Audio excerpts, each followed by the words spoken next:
जय गुरुदेव। एक राजा के राज्य में एक साधु जी भजन करते थे। भजन करते करते उन्हें सब कुछ प्राप्त हो गया था और वो पहुँचे हुए महात्मा बन गए। धीरे धीरे लोगों ने उनके पास आना जाना शुरू कर दिया। महात्मा जी कहा करते थे कि हम दोनों रसायन जानते हैं। रसायन सोने को भी कहते हैं।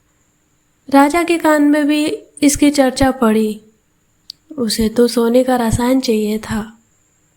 राजा वेश बदलकर महात्मा जी के पास गया और बोला कि हमें सोने का रसायन बता दीजिए। महात्मा जी ने कहा कि आपको नहीं बताएंगे क्योंकि आप कुछ कर ही नहीं सकते। राजा बोला कि देखिए मैं राजा हूँ, आप नहीं बताएंगे तो मैं आपको यहाँ से निकलवा दूँगा। महात्मा जी ने कहा कि हमको क्या, हम आपके राज्य से चले जाएंगे, कहीं और जाकर बैठ जाएंगे। राजा सोच में पड़ गया।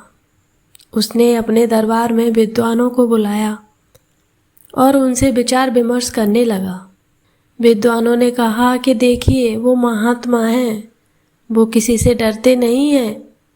आप सेवक बनकर उनके दरबार में जाइए, उनके दरबार में सेवा कीजिए। जब वो खुश हो जाएंगे तभी बताएंगे। उसके बाद राजा एक साधारण आदमी की तरह महात्मा जी के पास गया और बोला कि मैं आपका सेवक हूँ, दरबार में रहना चाहता हूँ।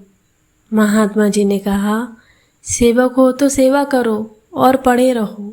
राजा हर छोटी बड़ी सेवा करने लगा। महात्मा समझते थे कि वो कौन है। एक दिन महात्मा जी ने कहा कि हम खुश हुए, हम तुमको रसायन बताएंगे। एक रसायन भव से पार होने का है, वह तो तू कर नहीं सकता। दूसरा सोना बनाने का है, वह मैं तुझे बताता हूँ। और महात्मा जी ने उसको बता दिया।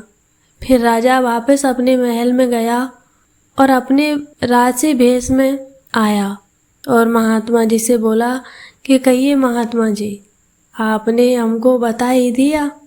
महात्मा जी बोले कि बच्चा तू राजा बनकर नहीं सीख सका, तूने यहाँ झाड़ू लगाया, पानी भरा, बर्तन मला, लंगोटी बेची, तू राजा के कपड़े पहनकर आया। इससे कौन खुश होता है? यह तो राक्षस के कपड़े हैं। राजा को बात लग गई। उसने कहा कि महाराज सही बात है। महात्मा जी बोले देख, हमने तो तुझे दिया है, उसे गायब भी कर सकते हैं, इसलिए तू उसे बहुत संभाल कर रखना। असल में कहने का सबसे बड़ा मतलब यह है, महात्माओं के पास जाओ तो उनके सेवक बनो, सीधे साधे होकर रहो। चंट चालाकी उनके आगे नहीं चलती। तुम निष्कपट होकर सेवा करो, तब तुम्हारा काम बनेगा। किस बात का अहंकार? यह शरीर ही तो है। जब यही नहीं रहेगा तो अहंकार किस पर करोगे? तो संभल कर रहो, यह कलयुग है। संभलने का समय वहाँ आता है जहाँ सत्संग होता है। हमने छोटे का बड़े का हर तरह का सब कुछ देखा है, अनुभव किया है। परम पूज्य जय गुरुदेव जी महाराज। जय गुरुदेव।